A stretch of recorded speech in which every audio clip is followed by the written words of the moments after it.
Welcome students. Now in this unit 4 of the semester 3, we are going to study here the topic phase equilibrium. Now in this very first lecture of phase equilibrium, we have to study the equilibrium that exists between different phases of a system, and this equilibrium can be studied with the help of one rule that is known as the phase rule. Now what is this phase rule then? It is important generalization which deals with the heterogeneous equilibria. Now we must understand what is meant by a heterogeneous equilibrium and homogeneous equilibrium. If you see here, if suppose what is meant by homogeneous equilibrium, when there are more than two phases and that are in equilibrium, if suppose alcohol and water is taken, then we get the homogeneous equilibrium, and if you consider water and oil, that constitutes a heterogeneous equilibrium. So the behavior of heterogeneous equilibria has been studied by a scientist, which is the J. Willard Gibbs in 1874, who have studied the different heterogeneous equilibria and mathematically given one rule, and that rule is known as the phase rule. What is that rule that we will see here? That important generalization or rule is F is equal to C minus P plus 2. Now if you see the equation, or if you observe the equation, there are three terms that are involved in the equation. That is, the first one is F, that is nothing but the degrees of freedom, then C, the number of components, and P is nothing but the number of phases. Now if you see here, the terms phase, component and degrees of freedom involved in the phase rule have a special significance or specific significance. Now each term, that is phase, component and degree of freedom, have the specific importance. Now what is that specific importance that we will study here? That is, whatever the terms which are involved in the phase rule equation are there, that we will study. The first one is phase. Now what is phase then? If you see here, a phase may be defined as any homogeneous part of a system having all physical and chemical properties same throughout. So if you consider the liquid water, then that liquid water which is in a single phase, that is liquid, that it is again a homogeneous part of the system, that is water system, having all physical and chemical properties throughout the same. Now any system or a system, if you consider, may have or may consist of one phase or more than one phase. Now let us consider one system, or a system which consists of only liquid water is considered to be a one phase system. That is, if suppose we denote phase as P, then it is P is equal to 1. Liquid water and water vapor if you consider, बघा साधं पाणी आणि त्याचा जर vapour किंवा gas आपण consider केला तर आपल्या लक्षात येईल की बाबा ही सिस्टीम आहे ती टू फेज सिस्टीम आहे. The two different phases are liquid water and water vapor. So in that cases we can say that P is equal to 2. Now if I consider a system having phases liquid water, then water vapor and the ice. So if you consider the three different phases, then you may understood that the system which consists of liquid water, water vapor and ice is a three-phase system. Therefore we can say that the P value, that is P is equal to 3. So in this way, a phase is nothing but any homogeneous part of system having all physical and chemical properties throughout the same. So a system which is consisting of one phase is called a homogeneous system, and a system consisting of two or more phases is known as the heterogeneous system. Now let us explain this phase by taking certain examples. Now very interesting. Now if you consider a system which is consisting of pure substances. Now pure substance, whether it is a solid, a liquid or a gas, which is made of one chemical species only. This is very important. One chemical species only is considered as one phase. Now, if you take into consideration the examples, that is the oxygen, benzene or ice. So if you consider that these are the three different examples, that is oxygen in air, or benzene, that is the liquid, organic liquid, and ice that we use in our day-to-day life.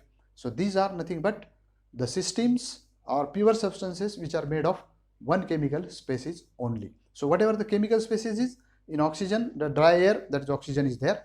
In benzene, C6H6 is there throughout, and in ice, H2O is there. So these are considered as the pure substances as a phase. Now, second example that we will consider here is that the mixture of gases. So all gases, they mix freely to form homogeneous mixture. Therefore, any mixture of gases, oxygen is a one phase system. Again, let us consider the third example, that is the miscible liquids. So if you see here, two completely miscible liquids, they form a one phase system, so that they have a uniform solution. Thus, a solution of ethanol, that is ethyl alcohol, and water is a one phase system. Now we will consider another example where there is there are non-miscible liquids. So the simple example is, if you consider water which is mixed with oil, then in that cases we get the two-phase system, or we get clearly two phases. If you mix it, then it will look like one phase, but after some time it gets separated into two phases. So that constitutes a two-phase system. Now another example, that is aqueous solutions. An aqueous solution of a solid substance such as sodium chloride. So the very familiar example, sodium chloride, मीठ किंवा साखर. Again, if you see here, याच्यात जर पाणी टाकलं आपण मिठात किंवा साखरेमध्ये, तर it is a again one phase system. So if you see here, the mixture of solids. Now let us consider another examples, that is a phase must have throughout the same physical and chemical properties. Therefore, ordinary sulfur, which occurs in nature as a mixture of monoclinic and rhombic sulfur. So these allotropes of sulfur consist of same chemical species but differ in physical properties. Thus, mixture of two allotropes. Now see here, sulfर ला आपण दोन allotropic form मध्ये consider केला आहे, that is sulfur rhombic and sulfur monoclinic. हे दोन्ही phases वेगवेगळे असल्यामुळे this system is a two phase system. Again, the next example, that is of mixture of solids, is a mixture of two or more chemical substances which contains as many phases. So if you consider here the equilibrium system, or the mixture of calcium carbonate and calcium oxide. So if you see here calcium carbonate, which is in solid form, it dissociates into calcium oxide and carbon dioxide. So there are two solid phases and one gas phase that you can see in this example clearly. Hence, if you see here, the two solid phases constituting two phases and gas another phase, that is the third phase. Hence, it is a three-phase system. Now, this is the complete explanation regarding the phase. Now, the second component or second term which is involved in the phase rule equation is components. Again, let us define what is meant by component. Component is defined as the least number of independent chemical constituents. Least number of independent chemical constituents, in terms of which the composition of every phase can be expressed by means of a chemical equation. So, if you consider a water system, then in that water system, the least number of independent chemical constituents is H2O, that is one component. So, what is the component? That is H2O is the single component. Therefore, it is nothing but the definition of the component. Now, let us explain what is the component by taking certain examples. Now, if you see here, water and sulfur systems are one component system. Just now we have explained the water system also and taken the example of sulfur also. So water system has three phases, that is ice, liquid water and water vapor. So the composition of all the three phases, so if you consider all the three phases, the constitution of the three phases consists of a single component. If you consider ice, then H2O is there. If you consider liquid water, it consists of H2O, and if you consider gas or water vapor, again that water vapor consists of H2O. So all the phases, least number of independent chemical constituents, that is expressed by means of single chemical entity, that is H2O. So thus water system has one component only. Though there are three different phases, it is a one component system. Again, if you consider the sulfur system, again sulfur can exist in four different forms, that is sulfur liquid, sulfur solid, sulfur rhombic, sulfur monoclinic. Again sulfur solid, instead of sulfur solid we can take as sulfur vapor. Okay, so if you see here, it has rhombic sulfur, it has monoclinic sulfur, liquid sulfur and sulfur vapor. So again the composition of all the phases of sulfur is given in a single constituent or component, that is sulfur, S. Again the next example for this is mixture of gases. So if you see here, the mixture of gases, again if I consider the gas as O2 and N2, again if you see here, the mixture of gases oxygen and nitrogen constitutes single phase only. You can understand, or even तुम्हाला माहितीच आहे किंवा वातावरणातील जो घटक आहे, वातावरणातलं जी air आहे, त्या एअरमध्ये कॉन्स्टिट्युएंट्स ऑक्सिजन आहे, नायट्रोजन आहे, अजून कितीतरी घटक आहेत त्यामध्ये. So we are just here considering oxygen and nitrogen. This constitutes a single component. Okay, so one phase, its composition can be expressed by means of chemical substances O2 and N2. So the phase, that is gaseous mixture, components, if I consider X of O2 and Y of N2, then mixture of oxygen and nitrogen has two components. The two different components are oxygen and nitrogen. So in general, the number of components of a gaseous mixture is given by the number of individual gases present. Again, let us consider the third example, that is of sodium chloride solution. So if you see here, a solution of sodium chloride in water again is a one phase system. So the composition of X grams of NaCl and Y amount of H2O can be expressed in terms of two chemical individuals, that is sodium chloride and water. Therefore, if you see here, the phase, that is nothing but aqueous solution of sodium chloride, is equal to components, that is component NaCl and H2O. So the two different components are there, that is NaCl and H2O. Thus the aqueous solution of sodium chloride or any other solute is a two component system. Now let us consider another example, that is decomposition of calcium carbonate. Again you can see in the equation, that is calcium chloride that decomposes as calcium oxide and CO2. So again if you see here, calcium carbonate is a solid, then calcium oxide is again a solid, and carbon dioxide is a gas. So if you see here, it has, or the system has three phases, that is calcium carbonate, calcium oxide and carbon dioxide. So the composition of all the phase can be expressed in terms of any two of the three chemical substances in equilibrium. Now let us select, now the same example is there, let us select calcium oxide and carbon dioxide as the components. Then we can write the different phases and the components, as if you see here, calcium carbonate that decomposes to calcium oxide plus carbon dioxide.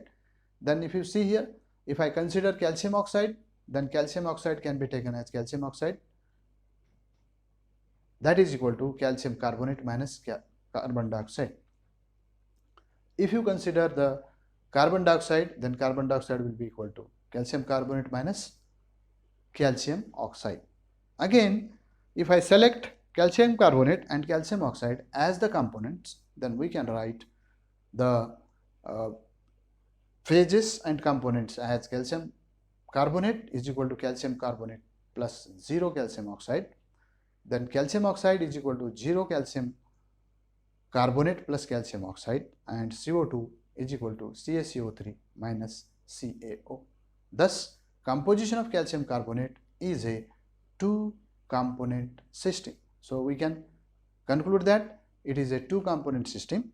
Further, it is clear from above examples that by components of a system is meant the number of chemical individuals and not any particular chemical substances by name. Now, the term which is involved in the phase rule equation, that is nothing but the last term, that is the degree of freedom or degrees of freedom, which is denoted by F. So, it is represented by F in that equation, that is F is equal to C minus P plus 2. So, it is defined as the least number of variable factors. Now, variable factors, when the system goes from water to ice or water to vapor, then we require certain variables. That variables are nothing but concentration, pressure and temperature. So, this degree of freedom is nothing but the least number of variable factors such as concentration, pressure and temperature, which must be specified so that the remaining variables are fixed automatically and the system is completely defined. So, if I consider a system where F is equal to 0, that system is known as non-variant having no degree of freedom. Means, what is the meaning of this F is equal to 0 is that the system requires no degree of freedom. Means, we does not require any concentration, any pressure or temperature. So, the system is automatically explained and that system is known as the non-variant system. If a system where F is equal to 1 is there, means the system is known as univariant. Uni means F is equal to 1 means the system requires 1 degree of freedom, whether temperature, pressure or concentration. Therefore, it is if out of these three, 1 is required, then F is equal to 1. That is known as the univariant system having 1 degree of freedom. Now, a system with F is equal to 2 means certain systems are there that require 2 degrees of freedom, means they out of the 3 they require 2, means the system is bivariant, that is the value of F is equal to 2. So, we will just explain this by considering some examples. That is, if I consider the example of system of pure gas. Now, if you see here, when we consider a system which consists of a pure gas, then in that cases the value of F is equal to 2. How it is 2? If you consider the given sample of any pure gas, in that cases we have the famous gas equation, that is PV is equal to RT. If the values of pressure and temperature are specified, then the volume V can have only one definite value, or that the volume is fixed automatically. So, hence we can say that a system containing a pure gas has 2 degrees of freedom, and we can denote this as the system consisting of F is equal to 2. Now, the mixture of gases. A mixture of 2 or more gases is completely defined when its composition, temperature and pressure are specified. If pressure and temperature only are specified, the third variable, that is composition, could be varied. So, since it is necessary to specify 3 variables to define the system completely, so that the mixture of gases has 3 degrees of freedom, that is F is equal to 3. Now, the third example that we will consider here is that water, that is water vapor. So, water which is in water vapor form, that we will consider here. So, if you see here, it has 2 variables, that is temperature and pressure. So, again, if you at a definite temperature, the vapor pressure of water can have only one fixed value. Thus, if one variable is specified, the other is fixed automatically. Means if we fix temperature, then pressure will be automatically specified, or if you fix the pressure, then temperature is automatically specified. Hence, the system water has 1 degree of freedom. That is, the meaning of this is that it requires only 1 degree of freedom, F is equal to 1. Now, the fourth example that we will consider here is that ice, water, vapor system. See here, when the system consists of all the three phases, that is ice, water as well as vapor, then in that cases you can say that, now again if you see here, this system requires no degree of freedom, because if you see here, the system has two variables, temperature, pressure, and both these are already fixed. Thus, the system is completely defined automatically, there being no need to specify any variable. Thus, we can say that the system requires no degree of freedom and F is equal to 0. I think you have understood here clearly the phase rule, that is F is equal to C minus P plus 2. Now this phase rule is completely useful in studying this total chemical phase equilibrium. Now you may have understood the terms which are involved in the phase rule, that is phase, component and degrees of freedom, and their explanation. Thank you.